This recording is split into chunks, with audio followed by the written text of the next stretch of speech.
Okay friends, అందరికీ శుభోదయం. చాలా రోజులకు కలుసుకున్నాం మళ్ళీ. అందరికీ గుర్తుందా? త్రిపుర రహస్య దీపిక 7 పార్ట్స్ అయ్యాయి. మళ్ళీ ఈ రోజు చెప్పుకుందాము. ముందుగా ఈ సృష్టిలోని సమస్త గురుమండలికి నా హృదయపూర్వక ఆత్మ ప్రణామాలు. మహాతార్ బాబాజీ గారికి, బుద్ధ భగవానుడికి, శ్రీకృష్ణ పరమాత్మల వారికి, మహాదేవుడికి నా యొక్క హృదయపూర్వక ఆత్మ ప్రణామాలు.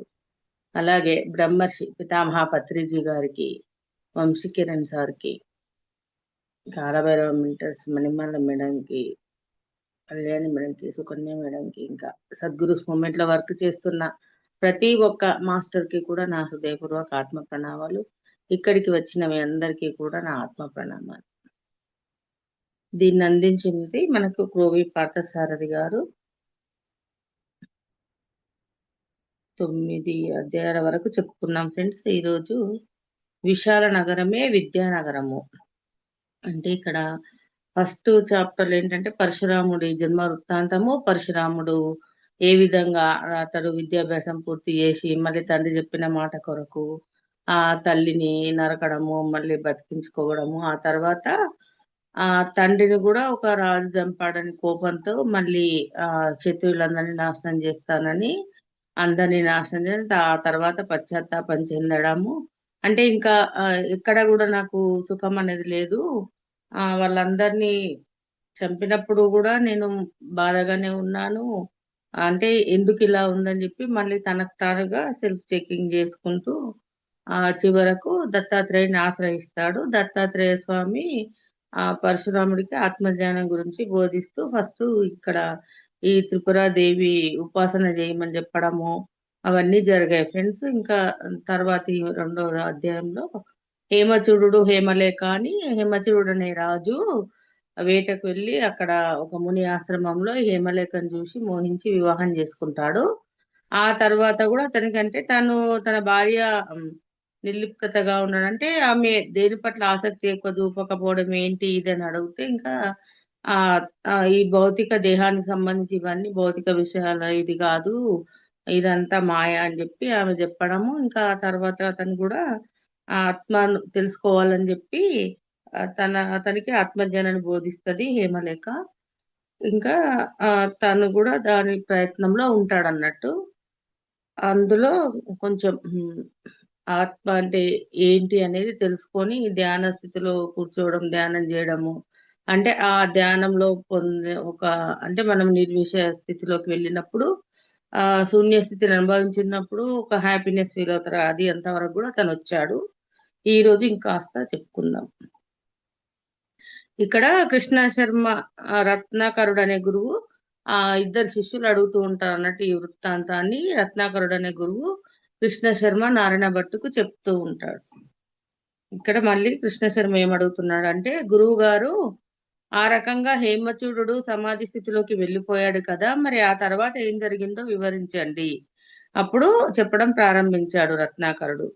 తన భర్త సామాన్య చైతన్య స్వరూప స్థితి పొందాడని తెలుసుకొని హేమలేఖ అతని ఏకాగ్రతకు భంగం కలిగించకుండా చూస్తూ ఉండిపోయింది. కొంతసేపటికి అతడు ఆ స్థితిలోంచి మేల్కొన్నాడు. మెల్లిగా కళ్ళు తెరిచి భార్యను, బాహ్య జగత్తును చూశాడు.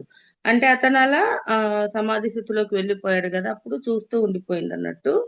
ఇంకా సేపటికి అతను బయటకు వచ్చాడు. మళ్ళీ భార్యను, బాహ్య జగత్తును చూస్తున్నాడు.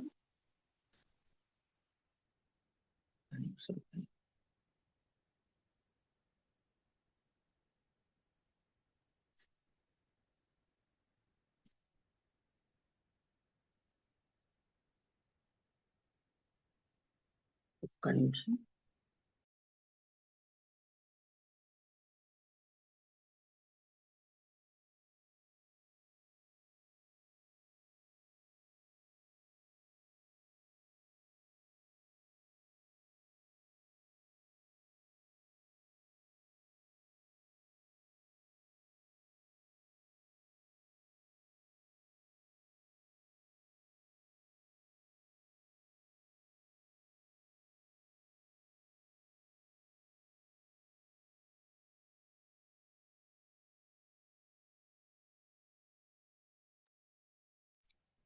ఇందాక సామాన్య చైతన్యంలో ఐక్యమైన స్థితి పొందినప్పుడు పొందిన విశ్రాంతి మళ్ళీ పొందాలి అనుకున్నాడు. అంటే అతను ఏంటి ఇప్పుడు ఆ శూన్య స్థితిలోకి వెళ్ళినప్పుడు ఎలా అయితే తను సంతోషంగా ఫీల్ అయ్యాడో మళ్ళీ ఆ స్థితి పొందాలి అని మళ్ళీ సమాధిలోకి వెళ్ళడానికి కళ్ళు మూసుకోబోతున్నాడు. అప్పుడు హేమలేఖ వారించి, దాదా నువ్వెందుకు, ఏం చేయబోతున్నావు? కళ్ళు మూసుకుంటేనే కలుగుతుందా నీకు లాభము? తెరిచి ఉంటే నష్టం ఏంటి? ఇందాక ఏం పొందావు, ఇప్పుడు ఏం పొందలేకపోయావు, నీ పరిస్థితి ఏమిటో ఒకసారి వివరించండి అని అడుగుతుంది. అప్పుడు హేమచూడుడికి సమాధానం చెప్పడం ఇష్టం లేదు, కానీ తప్పదన్నట్టుగా చెప్తూ ఉంటాడు అన్నట్టు. చాలా కాలానికి మంచి విశ్రాంతి పొందాను. గతంలో ఏనాడు ఇంత విశ్రాంతి పొందలేదు. ఆహార వ్యవహారాలు, స్త్రీ సంగమము వంటివి అన్నీ కూడా చెరుకు పిప్పిని నమిలినట్టు రసహీనంగా ఉన్నాయి. అంటే ఇప్పటిదాకా అతను ఏవైతే భోగ భాగ్యాలు అనుభవించాడో, సుఖాలను అనుభవించాడో అవన్నీ కూడా చెరుకు పిప్పి నమిలినట్టుగా ఉన్నాయి. అసలు ఇప్పుడు పొందిన ఈ విశ్రాంతి యొక్క ఈ సుఖం కంటే ఏది కూడా దీని కిందికి రాదు అని చెప్పి అర్థమైందని చెప్తున్నాడు అన్నట్టు. అవన్నీ కూడా గడ్డితో సమానము. అనుభవించిన వాటినే మళ్ళీ అనుభవిస్తున్నాను. ఇంకా ఈ సుఖాలు ఇంకా చాలు. అజ్ఞానంతో ఇంతవరకు శాశ్వతమైన సుఖాన్ని పొందలేకపోయాను. ఇంకా అంటే అందరూ కూడా వాళ్ళ దగ్గర ఉన్న ధనరాశుల్ని వీటినే ప్రపంచం అనుకొని జీవిస్తున్నారు కదా. ఎవరు కూడా శాశ్వతమైన సుఖాన్ని తెలుసుకోలేకపోతున్నారు. నేను కూడా అలానే ఉన్నాను.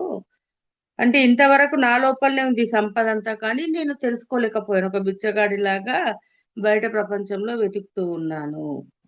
దుఃఖాలను కలుగజేసే విషయ సుఖాలే శ్రేష్టము అనుకున్నాను. అవే శాశ్వతము అనుకొని పొరబడ్డాను. ఈ రకంగా దుఃఖాల పాలయ్యాను.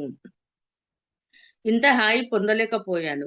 లోకులకు సుఖదుఖ వివేచన లేదు.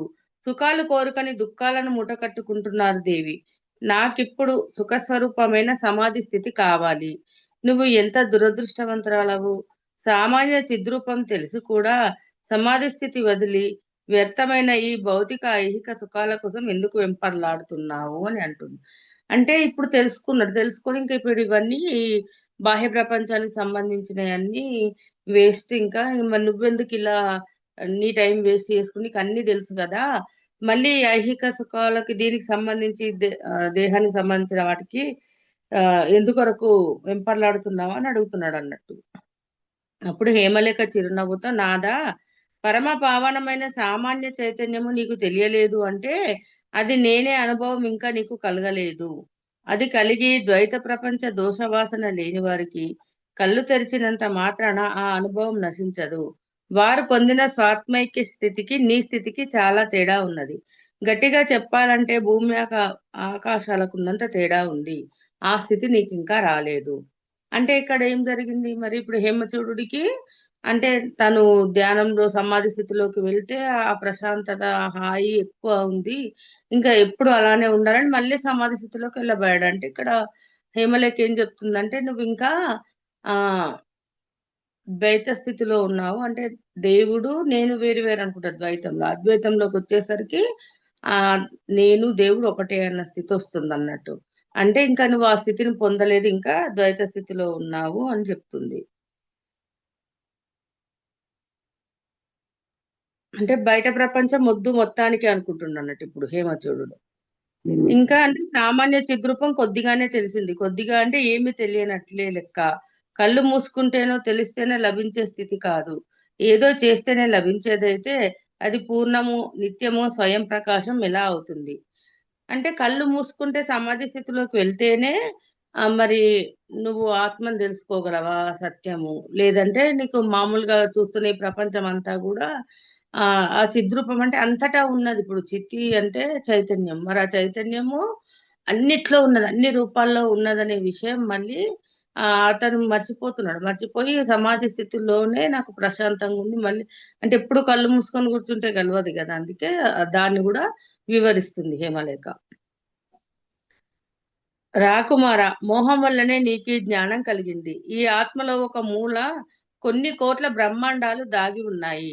అటువంటి ఆత్మ కేవలం కళ్ళు మూసుకున్నంత మాత్రం చేత కనిపించకుండా పోతుందా?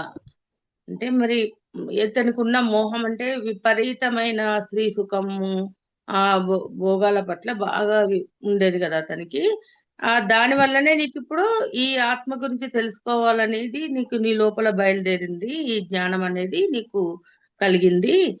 అయితే మరి ఈ ఆత్మ లోపలనే కొన్ని కోట్ల బ్రహ్మాండాలు దాగి ఉన్నాయి. మరి అటువంటి ఆత్మ కళ్ళు మూసుకున్నంతనే మాత్రం చేతనే కనబడుతుంది. కళ్ళు తెరిస్తే కనబడడం లేదు కదా! అంటే బ్రహ్మాండం అంతా నిండి ఉంది కదా! అందుకే దాన్ని కూడా అర్థం చేసుకోవాలి. కాబట్టి సామాన్య చైతన్య స్వరూప తత్వాన్ని వివరిస్తాను విను.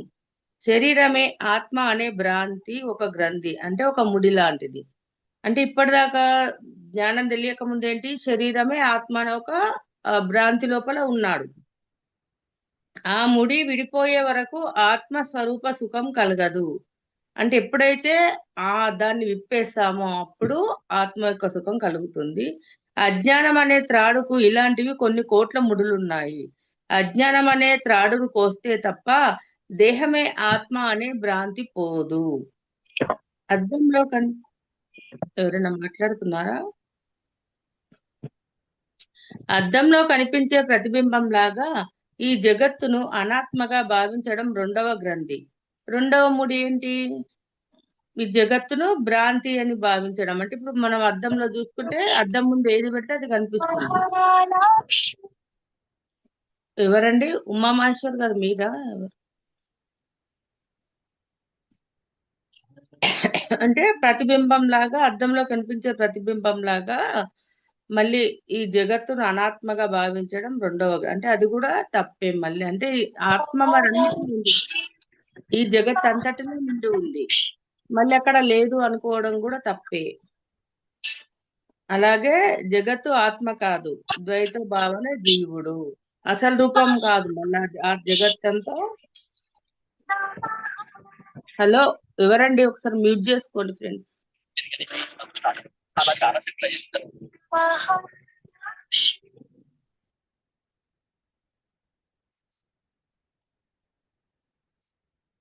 ద్వైత భావన జీవుడు అంటే జీవుడు, నేను, దేహము, మళ్ళీ అలాగే దేవుడు వేరు, దేహం వేరు అని అనుకుంటారు కదా. దేహంలో ఉన్నది ఆత్మనే, ఈ లోపల చైతన్యము ఆత్మనే. ఆ పరమాత్మ కూడా, ఆ పరమాత్మ నుంచే మనందరం వచ్చాం. జీవుడు ఈశ్వరుడు వేరు వేరు అనేది మూడవ గ్రంథి. అంటే ఇంకా మూడవ ముడి ఏంటి అంటే జీవుడు ఈశ్వరుడు వేరు వేరు అనుకుంటారు, కాదు. ఈ ముడులను విప్పినప్పుడే పురుషునికి బంధ విముక్తి కలుగుతుంది. ఇదే మోక్షము. ఎప్పుడైతే ఈ ముడులను విప్పి అసలు సత్యం తెలుసుకుంటామో అప్పుడే మోక్షం అనేది లభిస్తుంది. మోక్షం అంటే కొత్తగా వచ్చేదేదో కాదు, భ్రాంతి నాశనమే. కళ్ళు మూసుకున్నప్పుడు నువ్వు చూసినదే నీ రూపం, అప్పుడు పొందిన అనుభూతే నీ నిజ రూపం. అదే శుద్ధ జ్ఞాన స్వరూపం. మరి ఏంటి, సమాధి స్థితిలో ఏం చూసుకున్నాడు? మరి శూన్యాన్ని చూశాడు. అంటే మరి చైతన్యం అంటే అంతటా చైతన్యానికి రూపం ఉందా? లేదు కదా. చైతన్యానికి గుణాలను ఆపాదించలేము, రూపాన్ని ఆపాదించలేము. కాకపోతే ఉన్నది, చైతన్యం అయితే ఉన్నది, అంతటా ప్రతిబింబిస్తుంది. మన లోపల, ప్రకృతి లోపల, వస్తువుల్లో అన్నిట్లో ప్రతిబింబిస్తుంది. అయితే ఈ కనిపించేదంతా కూడా మళ్ళీ భ్రాంతే. నువ్వు ఏదైతే అనుభూతిని పొందావో కళ్ళు మూసుకొని సమాధి స్థితిలో, అదే నీ నిజ రూపం, అదే శుద్ధ జ్ఞాన స్వరూపం. సమస్త సంసారులకి ఆధారమైన పెద్ద అద్దం. అంటే మరి సంసారంలో ఉన్న అందరికీ కూడా ఒక అద్దం అది, అంటే జ్ఞాన స్వరూపం. ఏదైతే మన అంతరంలోకి తొంగి చూస్తామో అప్పుడు మనకి అసలైన నిజం బోధపడుతుంది కదా, అది మనకు ఒక అద్దం లాగా అని చెప్తున్నారు. అన్నింటికీ ఆధారమైన ఆ ఆత్మ ఎప్పుడు ఏ రూపంలో లేదు, అన్ని వేళలా అన్ని రూపాలలోనూ ఉంటుంది. అటువంటి ఆత్మ ఒకానొక సమయంలో ప్రకాశింపదు, అంటే అది అసత్యం కదా. ఆత్మ ప్రకాశించినటువంటి స్థితి ఉండదు. ప్రతిబింబానికి ఆధారం అద్దం. అంటే చూడండి, మరి ఆత్మ అన్నింట్లో ఉంది, అంతటా ఉంది. మరి అది ఒకసారి ప్రకాశిస్తుంది, ఒకసారి ప్రకాశించదు అనేది ఉండదు కదా, ఎల్లప్పుడూ వెలుగుతూనే ఉంటుంది. అటువంటి అద్దం లేకపోతే ప్రతిబింబం ఏ రకంగా ఉండదో, అలాగే దేశ కాలమానాలకు ఆధారమైన ఆత్మ లేకపోతే దేశ కాలమానాలు అనేవి ఉండవు. చూడండి, ఇప్పుడు అద్దం లేకుంటే మనం చూడలేము. ఇప్పుడు నేను ఇక్కడ వీడియో ఆన్ చేశాను, ఇప్పుడు ఎలా కనిపిస్తున్నాం మనము? అదే విధంగా మరి ఆత్మ అనేది లేకపోతే ఏది లేదు, ఇంకా ఈ జగత్తే లేదు. దేశ కాలమానాలు అనేవి కూడా ఉండవు. ఆత్మను దేశ కాలాదులచే పరిమితం చేయడం సాధ్యం కాదు. అలా అని చెప్పి మరి ఆత్మ యొక్క వయసును లెక్కించడము, ఈ దేశానికి సంబంధించింది ఆ దేశానికి సంబంధించిన అదంతా కూడా కాదు.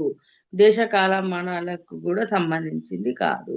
పరిమితం చేయడం అంటే ఓన్లీ ఇంతవరకే అనేది పరిమితం చేయలేము. ఆత్మ ఇక్కడ ఉన్నది ఇక్కడ లేదు అని చెప్పడం సాధ్యం కాదు. ఆత్మ సర్వాంతర్యామి కాబట్టి ఆత్మ లేకపోతే ఏది ఉండదు. అందుచేత కళ్ళు మూసుకుంటే కనిపించకుండా కళ్ళు తెరిస్తే కనిపించడం జరగదు.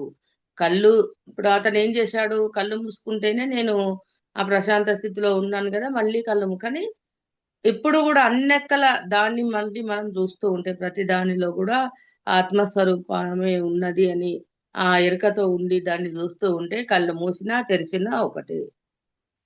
సామాన్య చైతన్యాన్ని నేను ఇప్పుడు ఈ రూపంలో చూస్తున్నాను అని అనుకున్నంత కాలము ఆ స్థానము నీకు దక్కదు. అంటే ఏంటి అక్కడ ఆ ఒక్క స్థితిని పట్టుకున్నాడు అతను. ఇదే ఆ ఆత్మస్వరూపము, ఇదే సామాన్య చైతన్యము అని అనుకుంటే అది కూడా నీకు దక్కదు. అంటే అంతవరకు అదే అని దాని కూడా అలా అతని భావన ఎలా అయితే ఉందో ఆ భావనను కూడా ఆపాదించొద్దని చెప్తుంది అన్నట్టు. అంటే ఇప్పుడు ఈ రూపంలో చూస్తున్నాను ఈ సామాన్య చైతన్యాన్ని, ఎప్పుడు నేను ఇదే స్థితిలో ఉంటే ఈ స్థితిని పొందుతాను అనుకుంటున్నా కదా, అది కూడా నువ్వు ఆ భావన కూడా చెయ్యొద్దు. అలా కూడా నువ్వు అనుకోవద్దు. అనుకుంటే నీకు మళ్ళీ ఆ స్థానం అనేది దక్కదు. ఆ భావన కూడా లేక ఒక అజ్ఞానపు గ్రంథి. ఆ ఈ భావన కూడా అలా అనుకోవడం కూడా ఒక అజ్ఞానమే. ఆ విధంగా లభించేది పూర్ణ చైతన్యం కాదు. మరి ఆ విధంగా అనుకుంటే పూర్ణ చైతన్యం అనేది ఎప్పుడు కూడా నీకు లభించదు. ఆత్మ లేని చోటు లేదు. కళ్ళు మూసుకుంటేనే ఆత్మ కనిపిస్తుంది అంటే ఆత్మకు పరిమితి కల్పించినట్టు అవుతుంది. అటువంటి ఆత్మ తనలో వేసిన కట్టెలను అగ్ని బూడిద చేసినట్టుగా చరాచర జగత్తును తనలో లీనం చేసుకుంటుంది. అంటే మరి ఇప్పుడు అతని భావన కళ్ళు మూసుకొని కూర్చుంటే సమాధి స్థితిలో ఉంటే నాకు ప్రశాంతంగా ఉంది, నేను ఆత్మతో కనెక్ట్ అవుతున్నాను, ఇవన్నీ అనుకుంటే అది కూడా తప్పే.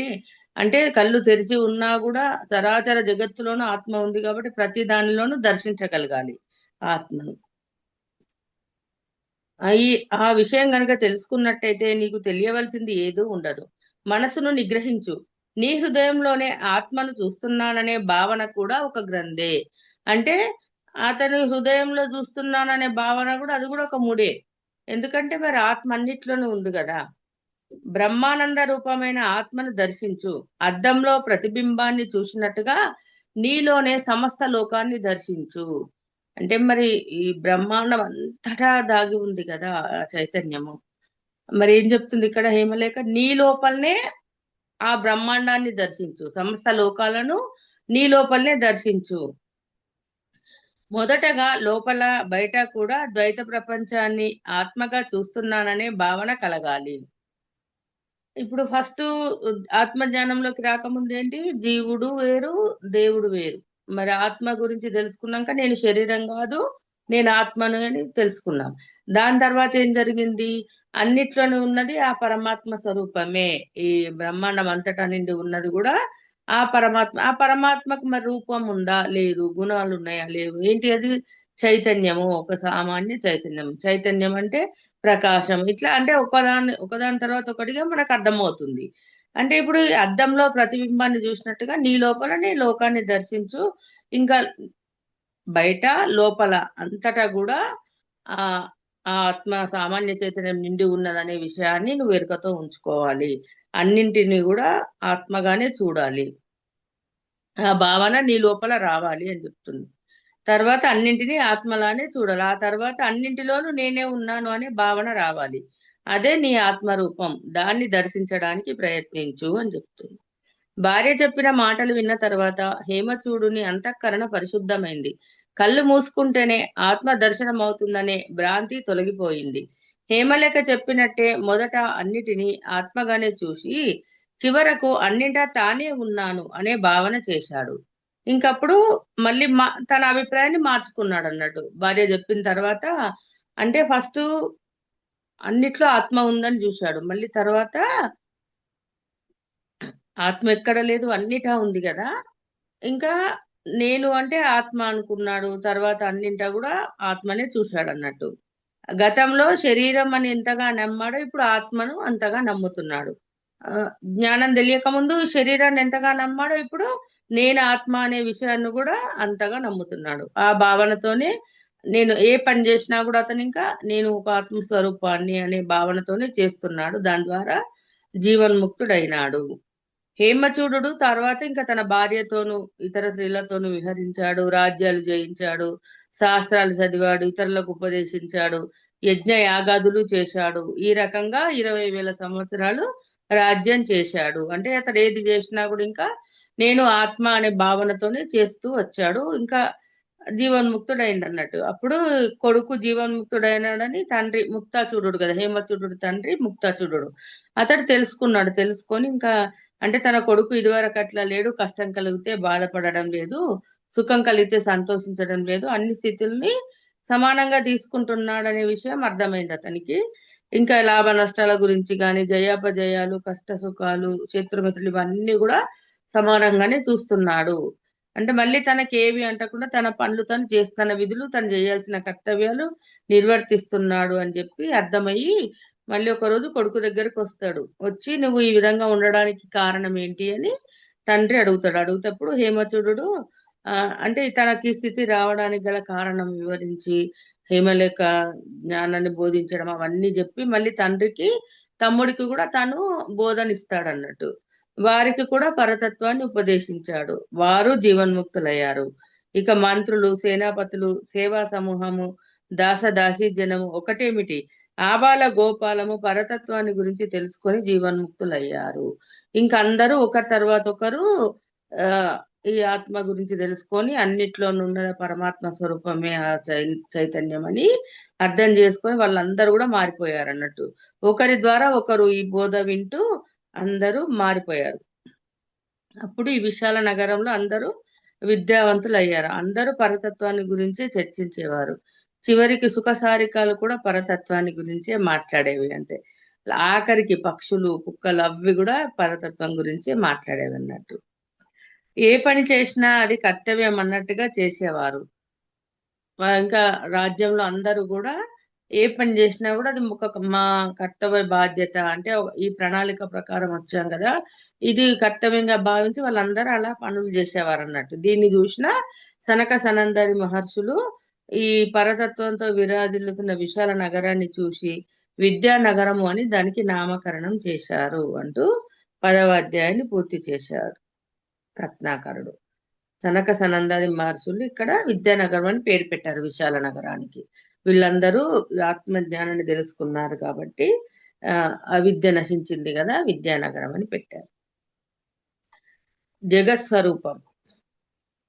గురువు గారు హేమలేఖ కారణంగా విశాల నగరం విద్యానగరంగా పిలువబడింది. సత్సాంగత్యం వల్ల మంచి జరుగుతుంది అనడానికి ఇది మంచి ఉదాహరణ. విద్యానగరంలో అందరూ జీవన్ముక్తులైనారు. మరి తర్వాత ఏం జరిగిందో వివరించండి అని మళ్ళీ నారాయణ భట్టు అడుగుతున్నాడు గురువుని. అత్యద్భుతమైన హేమచూడుడి కథను విన్న భార్గవుడి మనసులో ఒక చిన్న అనుమానం వచ్చింది. అంటే ఈ కథ పరశురాముడికి దత్తాత్రేయుల స్వామి చెప్తున్నారు. అది మళ్ళీ రత్నాకరుడు అనే గురువు వీళ్ళిద్దరికి చెప్తున్నారు. అది మనకు ఆ ఈ రచయిత రాశాడు కదా. అంటే మనకు ఒకరి నుంచి ఒకరి ద్వారా ఇలా మనకు అందింది అన్నట్టు ఇప్పుడు ఈ సమాచారం అంతా. అయితే ఇక్కడ మళ్ళీ పరశురాముడికి ఒక సందేహం వచ్చిందంట, అడుగుతున్నాడు. గురుదేవ, మీరు చెప్పిన కథ చాలా బాగున్నది. అద్వైత రూపమైన జ్ఞానమే ఆత్మస్వరూపం అని చెప్పారు. ఈ విషయం అనుభవ విరుద్ధంగా ఉంది. ఏ సాధనతోనూ కూడా తెలుసుకోవడానికి వీలుగా లేదు. అంటే మరి అన్నిట్లో ఉంది ఒకటే అన్న భావన ఆత్మస్వరూపం అని చెప్పారు కదా. అంటే నాకు ఇంకా అంగీకరించడానికి నాకు మనసు ఒప్పుకోవడం లేదు. అంటే నా అనుభవానికి విరుద్ధంగా ఉంది. దీన్ని ఏ సాధనతో తెలుసుకోవడానికి కూడా వీలుగా లేదు అని అడుగుతున్నాడు అన్నట్టు. చూసేది, చూడబడేది రెండు పరస్పర భిన్నములైనవి. చూసేదంటే ఇప్పుడు మన కళ్ళ ద్వారా బాహ్య ప్రపంచాన్ని చూస్తున్నాం. మరి అదే విధంగా మరి ఆత్మను తెలుసుకోవాలంటే మరి ఎలా అక్కడ ద్రష్టగా ఉంటాం. ప్రతిదీ కూడా ఆత్మ ఏంటి, శరీరం ఏమో కళ్ళ ద్వారా చూస్తుంది, కానీ ఆత్మ ద్రష్టగా ఉంటుంది, అంటే చూడబడేది. అయితే ఇవి రెండు కూడా పరస్పర భిన్నమైనవి కదా. మరి అవి ప్రత్యక్ష ప్రమాణం వల్ల తెలుస్తుంది. ఎవరు వాళ్ళ ప్రత్యక్షంగా వాళ్ళు అనుభవించడం ద్వారానే తెలుస్తుంది కదా, దానికి ప్రామాణికం అంటూ లేదు అని చెప్తున్నాడు. అందుచేత దృశ్యం అంటే చూడబడేది కూడా చితియే అని చెబుతున్నారు. మన కళ్ళతో చూసేది చైతన్యమే, మరి ఆత్మతో చూసేది చైతన్యమే, లోపలున్నది ఆత్మ, అంతా కూడా ఆ చితియే కదా. మరి అది అనుభవ విరుద్ధంగా ఉన్నది. మీరు చెప్పిన మాటను కేవలం విశ్వాసంతో ఒప్పుకోవాలే తప్ప ప్రత్యక్ష అనుమాన ప్రమాణాలకు అనుగుణంగా లేదు, దేనికి అందడం లేదు. కాబట్టి దయ ఉంచి నాకు ఈ విషయాన్ని పూర్తిగా వివరించండి అన్నాడు. అంటే చూడండి, మరి మనకు కూడా అంతకుముందు అలానే కదా, ఆత్మ సత్యము, శరీరం అశాశ్వతం అంటే ఆ పెద్దవాళ్ళు చెప్పింది విని, పురాణాల్లో అంటే ఇవన్నీ విని అదే కానీ అనుభవపూర్వకంగా ఎప్పుడు తెలుసుకున్నాం ఫ్రెండ్స్? మరి ఎప్పుడైతే మనం కళల ప్రపంచాన్ని పట్టుకున్నామో వంశీ సార్ దయ వలన, అంటే ఆత్మకు ఇంకా ఎన్నో జన్మలు మనం తీసుకొని వచ్చాము. ఒక్కొక్క జన్మలో ఎన్నో పనులు చేశామని మనం ప్రత్యక్షంగా మనము కళల ద్వారా చూసుకొని అప్పుడు మనం నమ్మాం కదా. విశ్వాసం అనేది మనకి ఎక్కువ, ఆత్మ అనేది సత్యము అనేది అర్థమైంది. అందుకే ఇక్కడ పరశురాముడు నేను ఎలా అంగీకరించాలి దీన్ని, ఇది ప్రత్యక్షంగా తెలుసుకుంటేనే గాని అనుభవపూర్వకంగా విశ్వాసం, కేవలం మీరు చెప్పిన మాటల పట్ల మీ మీద విశ్వాసం ఉంచి ఒప్పుకోవాలి కానీ నాకైతే ప్రత్యక్షంగా అనుభూతి లేదు కదా అని అడుగుతున్నాడు అన్నట్టు. అప్పుడు దత్తాత్రేయుడు ఏమంటుండంటే, పరశురామ, ప్రపంచం యొక్క తత్వాన్ని చెబుతాను వినవలసింది. ఈ జగత్తుకు ఉత్పత్తి ఉన్నట్టు చూస్తున్నాము. అంటే జగత్తు సృష్టి జరుగుతోంది అంటే అది ఒక కారణం నుండి పుట్టిన కార్యమే. అంటే ఏమనుకుంటాం మనము, అంటే ఎప్పుడు పుడుతూ ఉంటది, చేస్తూ ఉంటది, మళ్ళీ పుడుతూ ఉంటది. అంటే ఉత్పత్తి అనేది ఎప్పుడు జరుగుతూనే ఉంటుంది. జగత్తులో సృష్టి అనేది జరుగుతూనే ఉంది. కానీ ఇదంతా కూడా ఒక కారణం నుండి పుట్టిన కార్యమే. అంటే ఎవరైతే ఆ మూల చైతన్యం ఉందో, మూల చైతన్యంలోని ఆలోచన ద్వారానే కదా జగత్ అనేది సృష్టించబడింది. ఒక కారణంతోని సృష్టించారు. అయితే దానివల్ల సృష్టి కొత్తగా కనిపిస్తుంది. అసలు ఈ ప్రపంచం ఎప్పుడు కూడా కొత్తగానే ఉంటుంది. అంటే ప్రపంచం ప్రతి క్షణము పుడుతూనే ఉంటుంది. ప్రతి క్షణం అంటే ఇప్పుడు మూల చైతన్యం నుంచి మనం ఎలా వచ్చాం, మరి మన లోపల ఆలోచనల ద్వారా మళ్ళీ అది సృష్టి జరుగుతూనే ఉంటుంది కదా. ప్రతి ఒక్కరి ఆలోచనల ద్వారా కూడా సృష్టి జరుగుతూనే ఉంటుంది, ఎప్పుడూ పుడుతూనే ఉంటుంది. కొంతమంది దృష్టిలో అఖండము ఏకరసము అయిన వస్తువే ప్రపంచము. అంటే కొంతమంది దృష్టిలో ఏం చేస్తారు అంటే వాళ్ళు ఏమనుకుంటారంటే మొత్తం ఉన్నదంతా ఒకటి ఏకత్వంలోకి అంగీకరిస్తారు.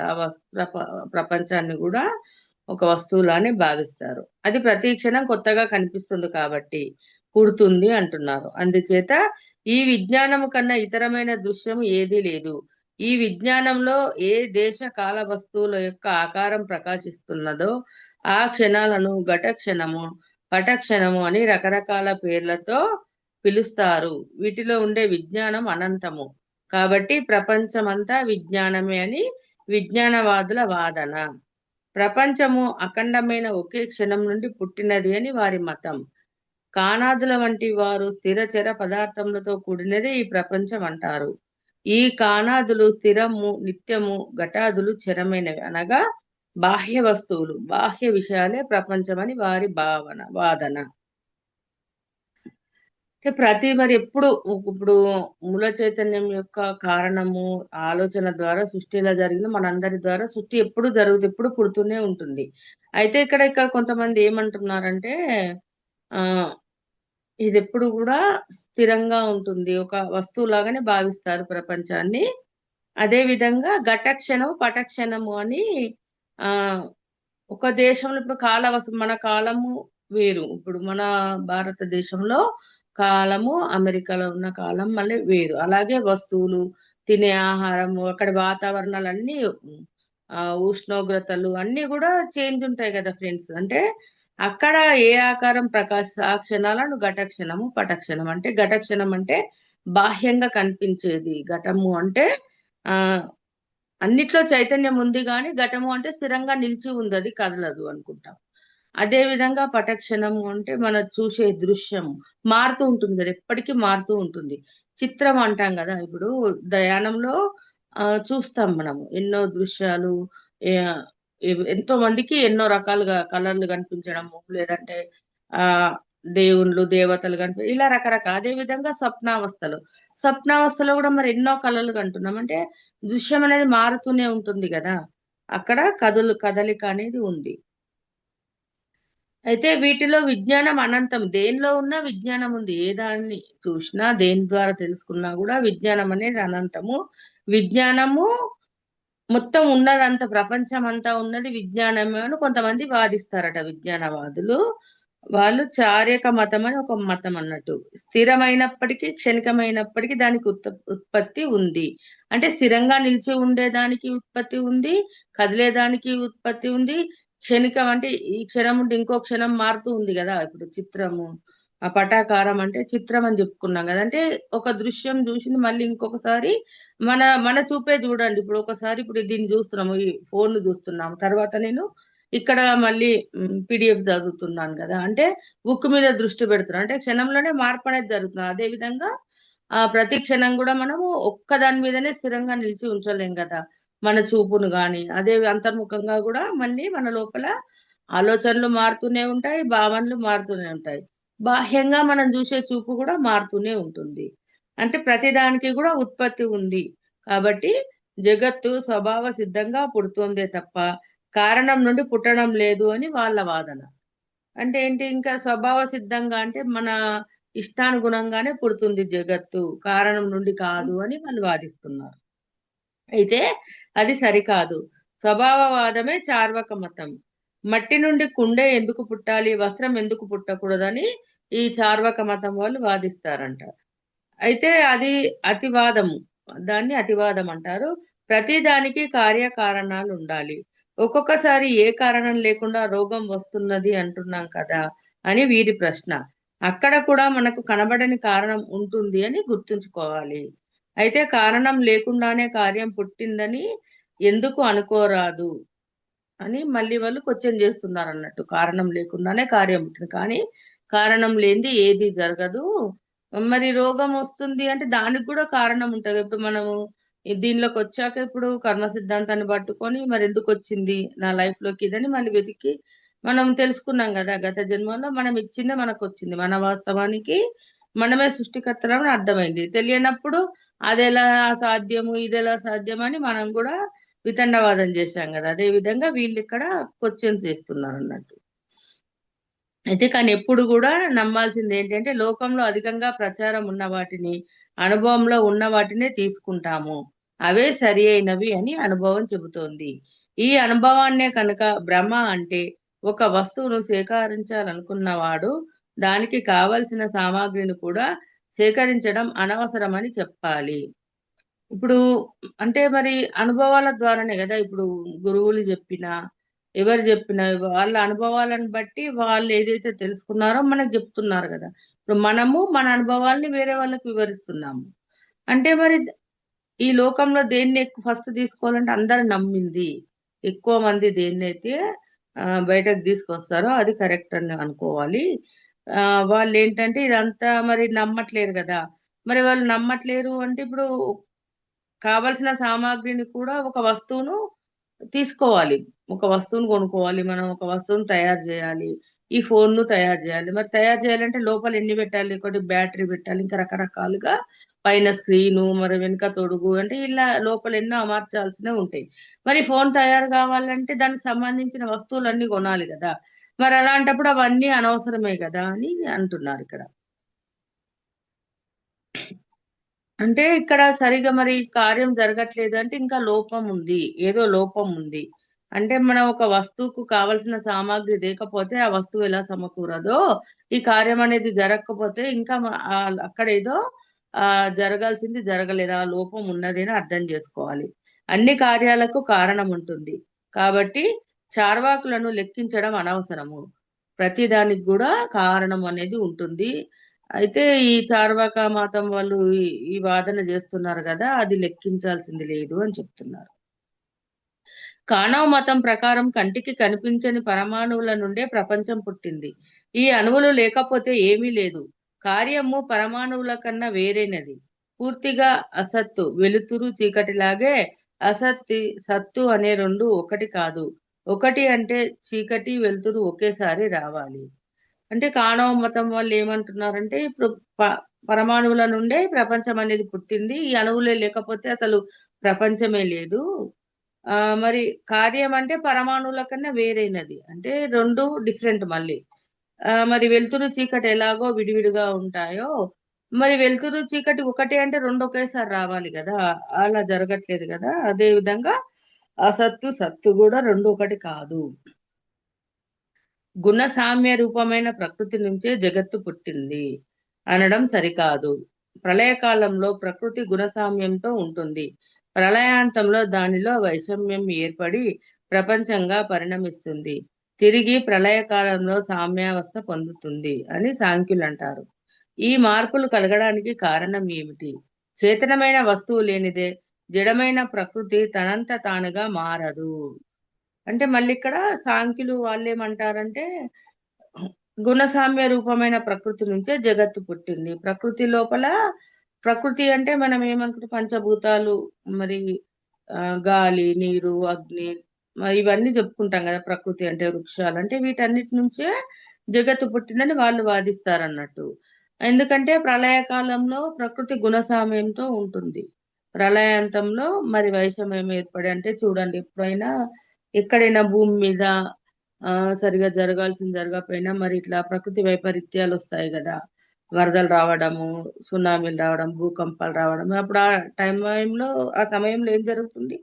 ఆ ప్రకృతి యొక్క గుణంలో మార్పనేది జరుగుతుంది గదా! మామూలుగా ప్రకృతి అందరికి మనకి అన్నీ కావాల్సినవన్నీ అందిస్తుంది. అడవులు గానియండి, గాలి గానియండి, మన నుంచి ఏమైనా ఆశిస్తాయా? ఏమి ఆశించవు.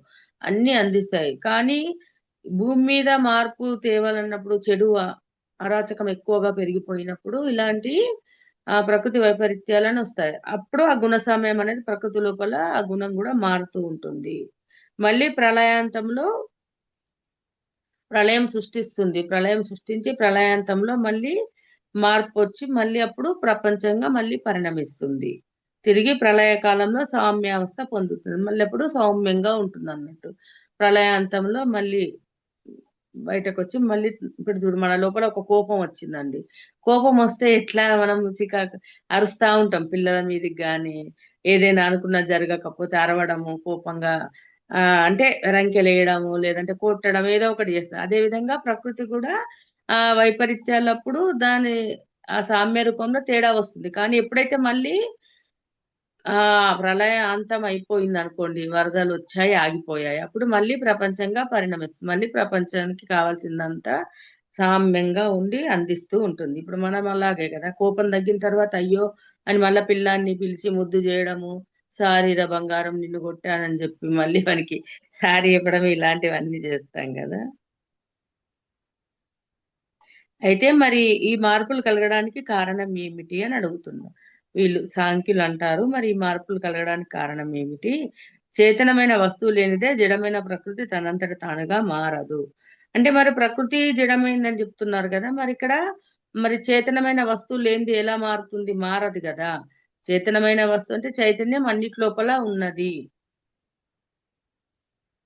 ఈ విధంగా ప్రత్యక్ష అనుమాన ప్రమాణాలను అనుసరించి ఆలోచిస్తే అసలు ఈ ప్రపంచానికి కారణం ఏమిటి? దీనికి సమాధానం వేదాలలోనే దొరుకుతుంది. అంటే ఇలాంటి ప్రమాణాలను అనుసరించి ఆలోచిస్తే మటుకు మనకి కరెక్ట్ సమాధానం కావాలంటే వేదాల లోపల దొరుకుతుంది అంటూ. కర్త లేకుండా కార్యం ఉండదు. విత్తనం లేకుండా చెట్టు మొలవదు. ఒకవేళ మాంత్రికుడు, గారడివాడు విత్తనం లేకుండా చెట్లు మొలిపిస్తారు కదా! అంటే అక్కడ వాడే కర్త అని గ్రహించాలి.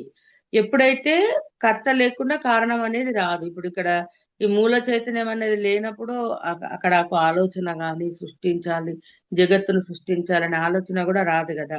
కర్త ఎవరు మరక్కడ మూల చైతన్యం మనం జెప్పుకుంటున్నాం. ఇప్పుడు మనం ఉన్నాము. ఇప్పుడు పొద్దున్న లేచి మరేదైనా పిల్లలకు క్యారేజ్ కట్టాలన్నా, టిఫిన్ జేయాలన్నా అంటే ఇక్కడ అక్కడ ఆలోచించేది చేస్తుంది మనం గదా! అప్పుడు మనం కర్త అయితాము.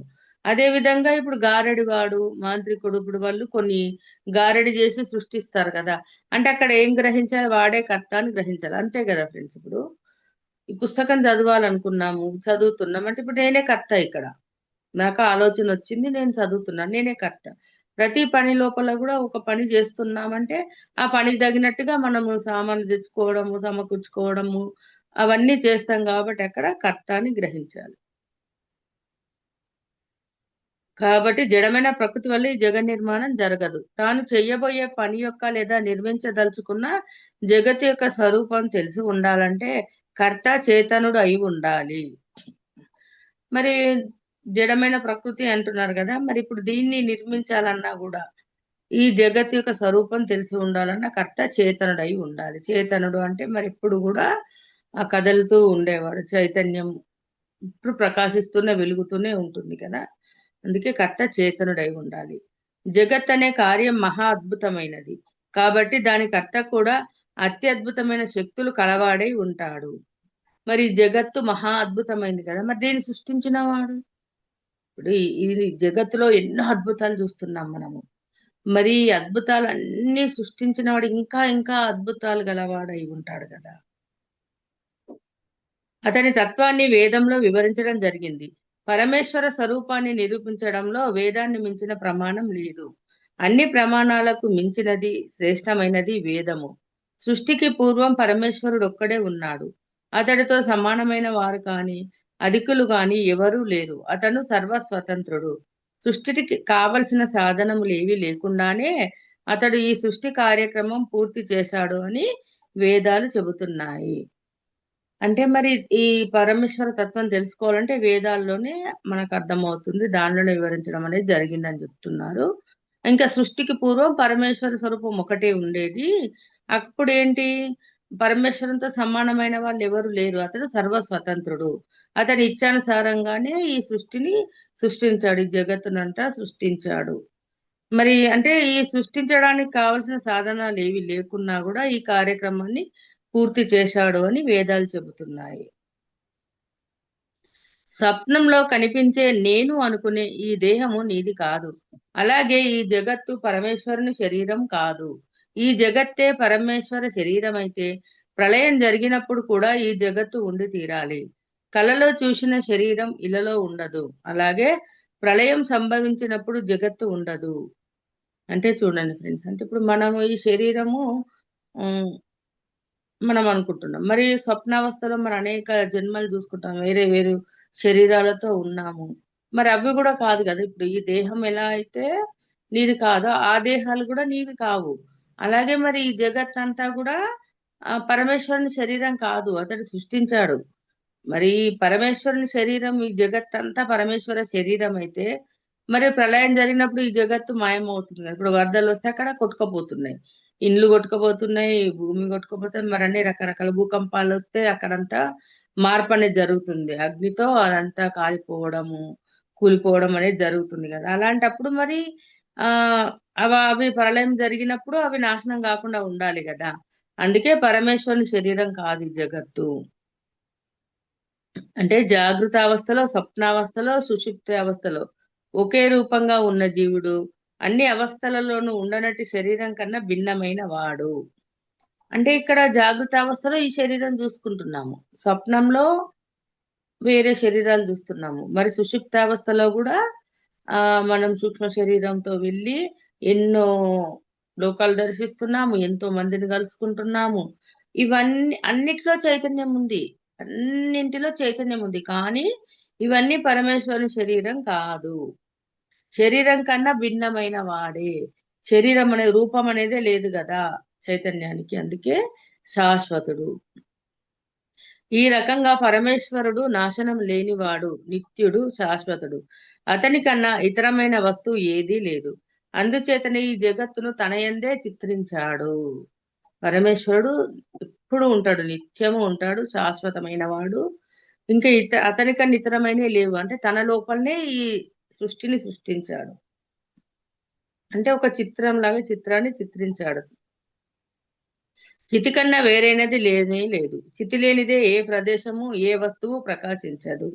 మరి చితి అంటే చైతన్యం అని చెప్పుకున్నాం కదా, చైతన్యం లేనిది ఏది కూడా ప్రకాశించదు. అన్నింటినీ ప్రకాశింపజేసేది ఆ చితియే. అదే జ్ఞానము, అదే పరమేశ్వర స్వరూపము. జ్ఞానం లేదని చెప్పడానికి కూడా జ్ఞానం కావాలి. కాబట్టి జ్ఞానం లేదు అనడం కుదరదు. అంటే జ్ఞానం లేదని చెప్పాలంటే కూడా జ్ఞానం కావాలి కదా, అందుకే జ్ఞానం లేదనేది కూడా కుదరదు. అన్నింటినీ నిషేధించగా మిగిలేది, చివరకు మిగిలేది చితి. అందుకే దాన్ని మహాసత్తా అంటారు. ఇది దేశకాల పరిభిన్నము కాదు, జగత్తంతా వ్యాపించి ఉంటుంది. జగత్తును తనలో లీనం చేసుకుంటుంది. అందుకే అది పూర్ణమైనది. సముద్రం లేకపోతే అలలు లేవు, సూర్యుడు లేకపోతే కాంతి లేదు. అలాగే మహాసత్త లేకపోతే ఈ జగత్తే లేదు. అంటే బ్రహ్మాండం అంతటా నిండి ఉన్నది ఇప్పుడు ఆ చైతన్యమే కదా, దాన్ని మహాసత్త అని పిలుస్తారు. అది లేకపోతే ఏదీ లేదు. సూర్యుడు గాని, సముద్రం గాని, భూమి గాని, పంచభూతాలు ఏవీ లేవు. ఇదంతా కూడా ఆ చితి నుంచే వ్యాపించింది అని చెప్పి జగత్తు నిండా ఉన్నది ఆ మహాసత్త అని చెప్తున్నారు. సృష్టికి ముందు ఆ పరమేశ్వరుడు ఒకడే ఉన్నాడు. అతని నుండే ఈ జగత్తు పుట్టింది. అతని యందే ఉన్నది, అతని యందే లయమవుతున్నది అని వేదాలు చెబుతున్నాయి. భార్గవ, నువ్వు మనసుతో సృష్టించినదంతా మనోమయమే. అదే అనేక ద్రష్టలు దృశ్యములుగా కనిపిస్తున్నది. అంటే పరశురాముడు అడిగాడు కదా, ఇదంతా వివరించాడు దత్తాత్రేయుల వారు. ఇంకా ఏం చెప్తున్నాడంటే, ఇప్పుడు నువ్వు మనసుతో ఏదైతే సృష్టించావో అదంతా మనోమయమే. అదే అనేక ద్రష్టలు నీకు చూపించబడుతుంది, నువ్వు చూస్తున్నావు. అనేక దృశ్యాలుగా కనిపిస్తుంది. మానవ సృష్టి మనసు కన్నా వేరైనది కాదు. అది మనసు నుండి పుట్టి మనసు నందే లయమవుతున్నది. అంటే మానవ సృష్టి కూడా మనసు నుంచే పుట్టింది, అక్కడే లయమవుతుంది. అలాగే పరమేశ్వరుడు నుంచి పుట్టిన జగత్తు తిరిగి అతడి యందే లయమవుతుంది. దేశకాలములన్నీ ఆ చితిని ఆశ్రయించి ఉన్నాయి కాబట్టి అవి చితిని పరిచ్ఛిన్నం చేయలేవు. చితి సర్వాంతర్యామి. అంటే ఇక్కడ పరశురాముడికి అర్థం కాలేదని అడిగాడు కదా, అందుకే అక్కడ ఆ ప్రతిదీ కూడా ఇప్పుడు మన మనసు నుంచి ఎలా అయితే మనం కోరికలు వస్తాయి, మనం ఏదైనా తినాలనుకున్నా, ఏదైనా కొనుక్కోవాలనుకున్నా, మన మనసులోంచి వచ్చిన భావన కదా, వచ్చిన ఆలోచన, కోరిక, దాని ద్వారా మనం దాన్ని సాధిస్తున్నాం కదా. అదే విధంగా ఆ పరమేశ్వరుడి యొక్క ఆలోచన ప్రకారమే జగత్ అంతా సృష్టించబడింది. మళ్ళీ మరి ఇప్పుడు మన మనసు లోపలనే లయం అవుతున్నాం, ఆ కోరికను తీర్చుకుంటున్నాం, మరి అక్కడితో ఆగిపోయింది. లేదంటే కొన్నిసార్లు ఇప్పుడు తీరకుండా ఇప్పుడు మన జ్ఞానం తెలుసుకున్నాం కాబట్టి ఓకే, దేన్నైనా అంగీకరించే స్థితి వచ్చింది కదా. అంటే ఆ విధంగా పరమేశ్వరుడి నుంచి చిత్రించబడిందే ఈ జగత్తు మళ్ళీ పరమేశ్వరుడి అందే లయమవుతుంది అని చెప్తున్నాడు అన్నట్టు. అంటే ఏది కూడా ఈ చితిని పరిచ్ఛిన్నం చేయలేవు, దాన్ని ఆ చైతన్యాన్ని ఏది కూడా ఆ నాశనం చేయలేదు. అది సర్వాంతర్యామి. ఓకే ఫ్రెండ్స్, మరి ఇంకా కాస్త అంటే కొంచెం ఉంది, ఒక 10 నిమిషాలు. చితికి ప్రకాశం ఉన్నదా? మరి ఈ చితికి ప్రకాశం ఉన్నదా అంటే ఉన్నది. ఆ ప్రకాశమే చిత్ ప్రకాశము, అవి జ్ఞాన జ్యోతులు. అంతేకాని ఇక్కడ ప్రకాశము కాంతి అంటే పంచభూతాలలోని అగ్ని కాదు. ఈ రకంగా చిత్ ప్రకాశములకు తాదాత్యం ఉన్నది. అంటే ఇప్పుడు ప్రకాశమే చితి అనుకుంటున్నాం కదా, మరి కాంతి అంటే మరి మనము సూర్యుడి నుంచి వచ్చే కాంతి అనుకుంటాము. అగ్ని అంటే వెలుతురు, వెలుతురు అంటే ఒక మంట. ఆ ఇప్పుడు లైట్ ఉంటే వెలుతురు వస్తుందని, అదే విధంగా ఈ లైట్లు లేనప్పుడు ఏం చేస్తాం, దీపాన్ని వెలిగిస్తాము. కానీ దానికి దీనికి తేడా ఉంది. ఈ చితి యొక్క ప్రకాశానికి దీపం యొక్క ప్రకాశం రెండిటికి వేరే వేరు వేరుగా ఉంది, రెండు ఒకటి కావు అని చెప్తున్నాను. వాటిలో కూడా చైతన్యం ఉంది. చితికి మాలిన్యం ఉన్నదా? చితిలో మాలిన్యము కాఠిన్యము ఉంటాయా అంటే ఇక్కడ చితి కన్నా వేరే వస్తువు ఏదీ లేదు, అందుచేత ఇతర వస్తు సంపర్కం ఉండదు. అందుచేత అది నిర్మలమైనది, అది నిరపయవము, అతి సున్నితము, అతి కఠినము కూడా. అంటే మరి చితికి కూడా మాలిన్యం ఉన్నదా అని అడుగుతున్నారు. అంటే అక్కడ ఉమ్, చితి లోపల చైతన్యం లోపల కూడా అంటే మాలిన్యం అంటే ఇప్పుడు మన మనసు లోపల అప్పుడే మంచి ఆలోచిస్తాం, అప్పుడే ఇంకో రకంగా ఆలోచిస్తాం కదా. అంటే రకరకాల మన మనసుకు రకరకాల మాలిన్యాలు ఉంటాయి, కానీ చితికి అలా ఉండదు. కాఠిన్యం ఉంటుందంటే కాఠిన్యం కూడా ఉండదు. అంటే ఇక్కడ చితి అన్నప్పుడు ఏంటి, ఆ చైతన్యం అంతటా ఉన్నది కాబట్టి చైతన్యంకి వేరే భావన అనేదే ఉంది. ప్రతిదీ తనే. ఇప్పుడు చైతన్యం ఏంటి, అన్నిట్లో సృష్టించింది, సృష్టించిన మొత్తం తనే అనుకుంటది కదా. అందుకే ఇతర వస్తు సంపర్కం కూడా లేదు కాబట్టి అతి నిర్మలమైనది, అతి సున్నితము అని చెప్తుంది, కఠినము కూడా. జగత్తు ప్రతిబింబమా? ఇక ఈ జగత్తు అనేది ప్రశ్న. తాను స్వయం ప్రకాశం కాకపోయినా ఇతరుల సాయంతో ప్రకాశించేది ప్రతిబింబము. అంటే ఇక్కడ జగత్తు ప్రతిబింబమా అంటే మరి ఆ చితి యొక్క ప్రతిబింబమా అని అడుగుతున్నారు వీళ్ళు. అంటే ఇక్కడ స్వయం ప్రకాశం కాదు కానీ ఇతరుల సాయంతో ప్రకాశించేది ప్రతిబింబం కదా. కుండకు ప్రకాశం లేదు, అద్దంలోది ప్రకాశిస్తుంది కాబట్టి అది ప్రతిబింబం. ఈ ప్రపంచం అంతా అలాంటిదే. ప్రపంచంలో ఏది స్వయంగా ప్రకాశించడం లేదు, చితి వల్లనే అన్ని ప్రకాశిస్తున్నాయి. కాబట్టి జగత్తు అంతా అద్దంలోని ప్రతిబింబం లాంటిదే. అంటే ఇప్పుడు మనందరి లోపల చైతన్యం ఉంది, ఆ చితి వల్లనే అందరం కూడా ఇప్పుడు మన లోపల నుంచి ఆ చైతన్యం వెళ్ళిపోతే మనం ఆత్మ అని చెప్పుకుంటాం కదా. ఆత్మ వెళ్ళిపోతే ఈ శరీరం నశిస్తుందని భావిస్తున్నాం కదా. మరి చైతన్యం అనేది లేకపోతే అన్ని నశించిపోతాయి. మరి చితి వలన అన్ని ప్రకాశిస్తున్నాయి. అంటే జగత్ అంతా కూడా అద్దంలో చూస్తే ప్రతిబింబాలు ఎలా కనిపిస్తున్నాయో మనం కూడా ఆ చితి లోపలనే ఉన్నాము, ఆ చైతన్యం లోపలనే ప్రకాశిస్తున్నాం. ఆ చైతన్యమే మన లోపల ప్రకాశిస్తుంది. అది లేకుండా ఏది కూడా ప్రకాశించడం లేదు. చితి దర్పణం, మరి చితి దర్పణం లాంటిది అని ఎందుకన్నారు? అద్దంలో ఎన్నో ప్రతిబింబాలు కనిపిస్తాయి కానీ అద్దం ఏమీ మారదు. అలాగే చితి కూడా తాను ఏమాత్రం మారకుండానే అనేక చిత్ర రూపాలతో భాషిస్తున్నది. అంటే ఇక్కడ మళ్ళీ అద్దంలాగా ఎందుకు భావిస్తున్నారు చితిని అంటే, మరి అద్దంలో ఏది పెడితే అది కనిపిస్తుంది కదా ఫ్రెండ్స్. అద్దం ముందుకు ఏది వస్తే అది కనిపిస్తుంది. కానీ అద్దం ఏమన్నా మారుతుందా? ఏమాత్రం మారదు, అది అలానే ఉంటుంది నిశ్చలంగా, అక్కడ ఉన్న చోటనే ఉంటుంది కానీ ఏమీ మారదు. అదే విధంగా చితి కూడా తను ఏమాత్రం మారదు, చైతన్యం అనేది ఏమాత్రం మారదు కానీ మనందరి లోపల ప్రకాశిస్తుంది. దర్పణంలోని ప్రతిబింబాలు దర్పణం కన్నా విడిగా లేవు. అలాగే చిదాత్మలో ప్రతిబింబించే ప్రపంచం అంతా చిదాత్మ రూపమే. మరి అద్దము ముందు ఉంటే అద్దం విడిగా లేవు, సేమ్ అద్దంలో అలానే కనబడతాయి. మనం నిలబడ్డ ఇంకో వస్తువును పెట్టినా, ఇంకో ఫోన్ పెట్టినా, ఏది పెట్టినా సేమ్ కనిపిస్తది కదా. అదే విధంగా చితి లోపలనే మన ప్రతిబింబాలన్నీ కనిపిస్తాయి. చిదాత్మలో ప్రతిబింబించే ప్రపంచం అంతా చిదాత్మ రూపమే. బింబం అంటూ ఉంటే అద్దంలో ప్రతిబింబం కనిపిస్తుంది. అంటే ప్రతిబింబానికి బింబం హేతువు. మరి జగత్తు అనేది చితిలో ప్రతిబింబంగా ప్రకాశించడానికి చితి యొక్క స్వాతంత్రమే కారణము. అంటే చూడండి, మరి అద్దం ముందు ఏమీ పెట్టలేదనుకో ఏమీ ఉండదు, కానీ ఏదో ఒకటి ఉంటది కదా. ఇప్పుడు అద్దం ఉన్న దగ్గర ఎదురుగా గోడు ఉంటది, డోర్ ఉంటది, ఇంకా ఏదైనా వస్తువు ఉంటది. అంటే అలాగే ఒక బింబం అనేది అద్దం ముందు ఉంటే అద్దంలో కనిపిస్తది. అయితే ఇప్పుడు ఈ చితి లోపల ఈ చితి యొక్క సర్వ స్వతంత్రం కాబట్టే సృష్టించింది. ఈ సృష్టినంతా కూడా తనే సృష్టించింది. ఆ చితే మన లోపల ప్రతిబింబంగా ప్రకాశిస్తుంది. జగత్తు ప్రతిబింబం. చిదాత్మకు స్వాతంత్రం అనే శక్తి ఉన్నది. ఆ శక్తి చిదాత్మకము, సూక్ష్మము. సూక్ష్మ రూపంలో ఉండే ఆ శక్తి దృశ్య ప్రపంచ రూపంగా స్థూల రూపం ధరించి విస్తరించినప్పుడు ఆ స్వాతంత్రాన్ని సంకల్పము అంటారు. మరి ఇప్పుడు చిదాత్మక స్వాతంత్రం అనే శక్తి ఉంది అని ఇప్పటిదాకా మరి పరమేశ్వరుడు యొక్క సర్వ స్వతంత్రుడు, అతని స్వాతంత్రం వలన అతని కోరిక ద్వారానే సృష్టించాడని చెప్పుకున్నాం కదా. అయితే ఇక్కడ శక్తి స్వాతంత్రం అనే శక్తి ఉంది చిదాత్మకు.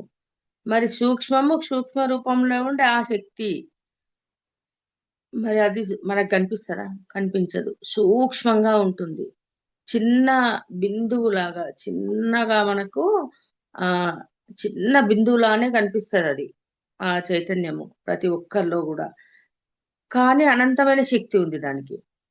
ఆ శక్తి మనకు ఎదురుగా కనిపించే దాంట్లో ఉంది, కనబడని దాంట్లో ఉంది. స్థూల రూపం ధరించినప్పుడు అది సంకల్పం అంటారు. ఆ స్వాతంత్రం యొక్క, ఇప్పుడు ఆ శక్తి యొక్క సంకల్పం. ఇప్పుడు మనం ఏదైనా మనలోంచి ఒక కోరిక వచ్చినప్పుడు ఏం చేస్తాం? సంకల్పం పెట్టుకుంటాం అది కావాలని. అప్పటిదాకా అసలు ఎలాంటి ఆలోచన మన లోపల రాదు, ఎలాంటి కోరిక లేదనుకోండి. అదేన్ని సృష్టించాలని గాని, ఉదాహరణకు చూడండి, ఇప్పుడు మనం ఈ క్లాస్ అయిపోయినాక చాయ్ తాగాలనుకుంటాము. అంటే ఆ కోరిక రావడం వల్ల దాన్ని తయారు చేసుకుంటాము, తాగుతాము. కానీ ఆ కోరిక అనేది లేకపోతే అది సృష్టించబడదు కదా. అదే విధంగా ఇక్కడ ఆ శక్తి యొక్క స్వేచ్ఛ, స్వాతంత్ర భావన వాటి ద్వారానే ఆ సృష్టించబడింది. ఈ స్వాతంత్రాన్ని సంకల్పం అంటారు. సంకల్పం లేని స్థితి ప్రతిబింబాలు లేనటువంటి అద్దంలాగా స్వచ్ఛంగా నిర్మలంగా ఒకే రూపంతో ఉంటుంది. మరి సంకల్పమే లేదు, ఈ సృష్టిని సృష్టించాలని అనుకోలేదు, అప్పుడు ఎలా ఉంటుంది? అద్దం ముందు ఏ ప్రతిబింబం ఏ బింబము లేదు, లేనప్పుడు అద్దం లేకపోతే ఏమీ ఉండదు కదా. నిర్మలంగా ఎలా ఉంటుందో అలాగే చితి లోపల కూడా ఎలాంటి సంకల్పాలు కోరికలు లేనప్పుడు అలాగే నిర్మలంగా ఉంటుంది.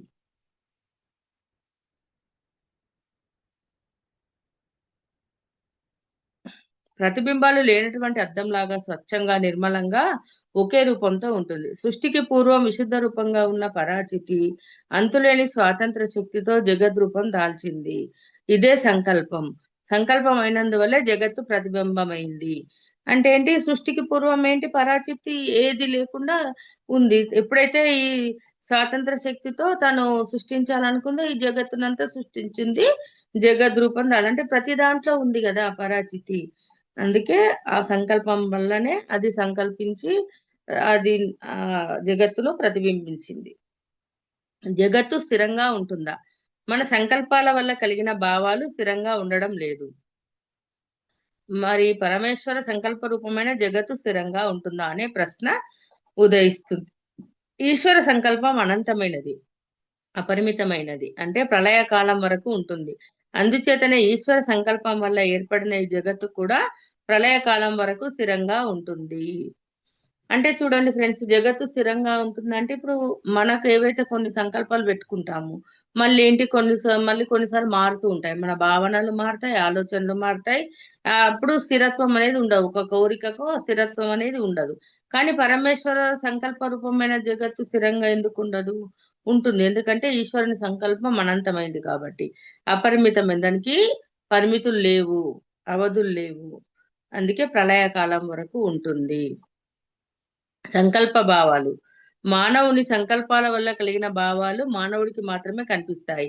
మరి ఈశ్వర సంకల్పం వల్ల కలిగిన భావాలు అందరికీ కనిపిస్తున్నాయి కదా అనే అనుమానం వ్యక్తమవుతుంది.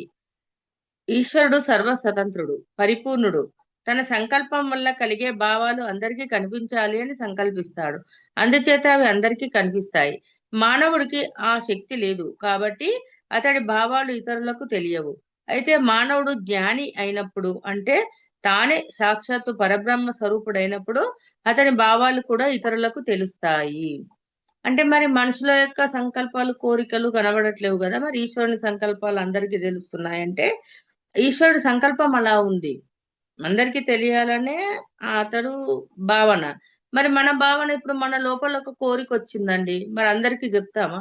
చెప్పంగా. మనం చెప్పినప్పుడు బయటపడుతుంది. ఇప్పుడు చూడండి, ఇప్పుడు కొన్ని ఆ ఇప్పుడు అనుభవాలు మనం షేర్ చేస్తున్నాం, ఎందుకంటే జ్ఞానం వచ్చిన తర్వాత ఇప్పుడు మన అనుభవాల్ని షేర్ చేస్తే ఇతరులు కూడా పట్టుకుంటారు, దాన్ని ఆచరిస్తారని. ఇప్పుడు పలానా నాకు ఒక సమస్య ఉందండి, ఈ సమస్యకు కారణం అడిగితే నాకు ఇలా వచ్చి నేను ఎలా చెప్తున్నాము అంటే అప్పుడు అక్కడ మనలాగే వాళ్ళ లోపల కూడా మార్పు తెచ్చుకోవాలి, వాళ్ళు కూడా బాగుపడాలనే కోరిక వల్ల మనము ఆ సంకల్పాన్ని చెప్తున్నాం. మన లోపల ఏదైతే కోరుకున్నామో అది నెరవేరినప్పుడు, లేదు నెరవేరకున్నా కూడా ఎందుకు నెరవేరలేదు, కర్మలు చూసినా మన గుణాలను చూపించినా అనుభవాలను షేర్ చేస్తున్నాం కదా. అంటే అందుకే ఇక్కడ మానవుడు జ్ఞాని అయితే సాక్షాత్ పరబ్రహ్మ స్వరూపుడైనప్పుడు అతని భావాలు కూడా ఇతరులకు తెలుస్తాయి. అంటే అప్పుడు ఏంటి, మరి మనకు అర్థమైంది. ఇప్పుడు అంతకు ముందు ఏంటి అంటే చెప్తే వేరే వాళ్ళు అపార్థం చేసుకుంటారు, మనల్ని ఎక్కిరిస్తారు అనే భావన ఉండేది. ఇప్పుడు ఏంటి, ఒకవేళ వాళ్ళు ఎలా చేసుకున్నా సరే మనం చెప్పే బాధ్యత మనది. అంటే జ్ఞానం తెలుసుకున్న తర్వాత నువ్వు చేయాల్సిన కర్తవ్యం ఇది, నీ ప్రణాళిక ఇది అని అర్థమైనప్పుడు ఏంటి చెప్తున్నాం కదా. వాళ్ళు పట్టుకుంటారా, పట్టుకోరా, వింటారా, వినరా, అది మనకు మనం చేయాల్సింది మనం చెయ్యాలి అనేది ఈ జ్ఞానం తెలుసుకున్న తర్వాత మనకు అర్థమైంది కదా. గారడివాడు చిత్ర విచిత్రమైన వస్తువులు సృష్టిస్తాడు. అతడు సృష్టించినవి అందరికీ కనిపిస్తాయి. అతడు సృష్టించిన కుండతో నీరు తెస్తాడు, అది అతని సొంత పనులకు మాత్రమే ఉపయోగిస్తుంది. తాను సృష్టించిన దాన్ని తిరిగి తనలోనే మాయం చేసుకుంటాడు. అదే విధంగా ఈశ్వరుడు సృష్టించిన జగత్తు అందరికీ కనిపిస్తుంది, చివరికి అతనిలో లీనమవుతుంది. విశ్వామిత్రుడు లాంటి వారు సృష్టి చేసినవి కొంతకాలం పాటే ఉంటాయి. అంటే ఇప్పుడు గారడి వాడు ఒక మెజిషియన్, మరి చిత్ర విచిత్రమైన వస్తువులు సృష్టిస్తాడు, మరి అవి నిలిచి ఉంటాయా? మళ్ళీ అవి మాయమైపోతాయి కదా. అదే విధంగా అతడు ఒక కుండను సృష్టిస్తాడు, దాంతో నీరు తెస్తాడు. అక్కడ మళ్ళీ తను ఎక్కడ ఇప్పుడు ఒక పక్షిని ఏదో ఒక చిన్న వస్తువు పట్టుకుంటాడు, దాని లోపల నుంచి ఒక పక్షిని తీస్తాడు, ఒక రిబ్బన్ తీస్తాడు, ఒక ఫ్లవర్ తీస్తాడు. అంటే ఇవన్నీ బయటకు కనిపిస్తాయి, మళ్ళీ తర్వాత తనలోనే మాయం చేసుకుంటాడు. అందుకే ఈశ్వరుడు సృష్టించిన జగత్ అందరికీ కనిపిస్తుంది, చివరకు లీనమవుతుంది. ఇంకా విశ్వామిత్రుడు కూడా ఒక సృష్టి చేశాడు కదా, త్రిశంకు స్వర్గాన్ని సృష్టించాడు కదా, మరి ఎందుకు నిలిచి ఉండలేదు అంటే అతడు మళ్ళీ అక్కడ వద్దు అనుకున్నప్పుడు సంకల్పం వల్ల మళ్ళీ అది వెళ్ళిపోయింది. యోగులు సర్వవ్యాప్తులు కారు, అందుకే వారి సృష్టి కొంతవరకే కనిపిస్తుంది. పరమేశ్వరుడు సర్వవ్యాపి కాబట్టి ఆయన సృష్టి అందరికీ కనిపిస్తుంది. మరి విశ్వామిత్రుడు సృష్టించింది అందరూ చూడగలిగారా ఫ్రెండ్స్? అంటే ఆయన అంతటా, విశ్వామిత్రుడు అంతటా వ్యాపించి ఉన్నాడా? లేడు కదా. పరమాత్మనేమో అంతటా వ్యాపించి ఉన్నాడు, సర్వాంతర్యామి కాబట్టి అందరికీ కనిపిస్తుంది. ఒకదానిలో ఒకటి భాషించేది ప్రతిబింబ తుల్యం, ప్రతిబింబ దర్పణం కన్నా వ్యతిరిక్తం కాలేదు. ప్రతిబింబ రూపమైన జగత్తు దర్పణం రూపంగానే సత్యం, ప్రతిబింబ రూపంగా అసత్యమే. అలాగే జగత్తు కూడా అసత్యమే. మరి అద్దం ముందు ఏదైనా పెడితేనే మరి దాన్ని మనం చూస్తున్నాం కదా, మళ్ళీ ప్రతిబింబం లాగా. మరి ఈ జగత్ అంతా కూడా దర్పణం రూపంగా నిజంగా సత్యము, ఆ జగత్తులోనే మనం ప్రతిబింబిస్తున్నాము. అలాగే జగత్తు కూడా అసత్యమే అని, మళ్ళీ అద్దం ముందు ఏది లేకపోతే ఏది కనబడదు కదా. ఇప్పుడు పరమేశ్వరుడు ఈ జగత్ అంతా వద్దు అనుకుంటే అప్పుడు మళ్ళీ ఆ భావం ద్వారా మళ్ళీ మాయమైపోతుంది అట్లా. సత్యాసత్యాలు. అసలు సత్యం అంటే ఏమిటి, అసత్యం అంటే ఏమిటి? తన స్వభావాన్ని వదలకుండా ఉండేది సత్యం, వదిలిపెట్టేది అసత్యం.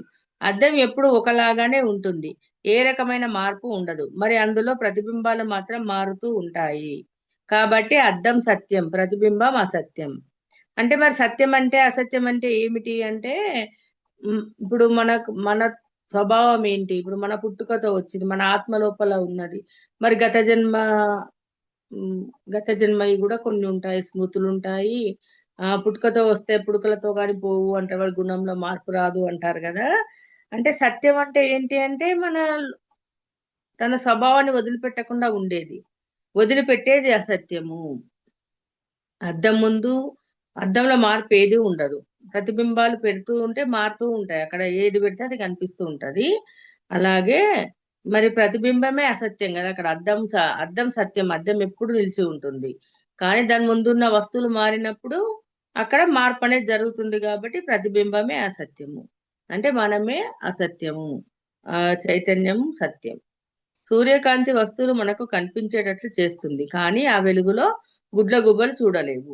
ఇప్పుడు సూర్యుని యొక్క కాంతి ఉంటేనే మనం అంతా చూడగలము, కానీ గుడ్ల గుబ్బలు ఏంటి మరి, చీకట్లో మాత్రమే చూస్తాయి. అదే చీకట్లో గుడ్ల గుబ్బలు చూస్తాయి, మనం చీకటిని చూడలేము. కాబట్టి ఏది ప్రకాశము, ఏది అంధకారం అనేది స్పష్టంగా చెప్పలేము. మరి గుడ్ల గుబ్బల దృష్టిలో చీకటే వెళ్తురు వాటికి, మనకేమో పగలుపూట మనకు వెళ్తురు, సూర్యుని కాంతి ఉన్నప్పుడు మనం అన్ని చూస్తున్నాం, మనకు అది వెళ్తురు. కానీ గుడ్ల గుబ్బలకు ఎప్పుడు వెళ్తురు, చీకట్లోనే వెళ్తురు. అందుకే దాన్ని కరెక్ట్ గా చెప్పలేము, ఏది కూడా స్పష్టంగా చెప్పలేము. ప్రకాశము అంధకారం లేక స్వభావాలు మనం చెప్పలేము. అలాగే విషం మనిషికి అపకారి కానీ పాముకి అపకారి కాదు. మరి విషము, మనం కొంచెం విషం తింటే మనం చనిపోతాం, పాము గరిస్తే మనం చనిపోతాం, కానీ పాముకు విషం అపకార కాదు కదా. అదే విధంగా సామాన్యులు పోలేని చోటుకు యోగులు దేవతలు పోతారు. మనకు దూరమైనది వారికి దగ్గరగా ఉంటుంది, మనకు ఎక్కువ సమయం వారికి తక్కువ అవుతుంది. అందుచేతనే మానవ కాలము దేవకాలమానం వేరు వేరు. అంటే ఇంకా యోగులు దేవతలు మనం పోలేని చోటుకు వాళ్ళు పోతారు. మరి వాళ్ళ కాలం కూడా అంటే చూడండి, ఇప్పుడు సూక్ష్మ శరీరంతో ప్రయాణం చేస్తే మనం ఇక్కడ నుంచి వెళ్ళాలంటే, ఇప్పుడు ఢిల్లీ వెళ్ళాలంటే మనకు ఒక 24 గంటలో 16 గంటలో టైం పడుతుంది. మరి అలాంటిది సూక్ష్మ శరీరంతో ఒక్క క్షణంలో వెళ్ళిపోతారు. అంటే మనకి ఇక్కడ ఉన్న మానవ కాలమానము దేవకాలమానం వేరు వేరు. అదే విధంగా ఈ ప్రపంచం యొక్క స్వభావం అంతా ఒకేలాగా ఉండదు. అందుచేత జగత్తంతా మనకు ఆశ్రయమైన చితి తప్ప వేరు కాదు. అది చిదాత్మయందే ఉంది, అక్కడే ప్రకాశిస్తున్నది. ఆ చితియే మహేశ్వరి అని జగత్ స్వరూపాన్ని గురించి దత్తాత్రేయుడు పరశురాముడికి వివరించాడు అని 11వ అధ్యాయాన్ని పూర్తి చేశాడు. రత్నాకరుడు 11వ అధ్యాయాన్ని పూర్తి చేశాడు. ఓకే ఫ్రెండ్స్, నాకు ఈ అవకాశాన్ని ఇచ్చిన విశ్వానికి, మాస్టర్స్ అందరికీ వేల వేల కృతజ్ఞతలు. ముఖ్యంగా వంశీకిరణ్ సార్కి, సద్గురుస్ మూమెంట్ మనకు దీన్ని అందించిన సార్కి వేల వేల కృతజ్ఞత. ఓకే ఫ్రెండ్స్, ఎవరైనా మాట్లాడాలనుకుంటే మాట్లాడచ్చు. ఎవరికైనా డౌట్స్ ఉన్నాయా? నమస్తే మేడం.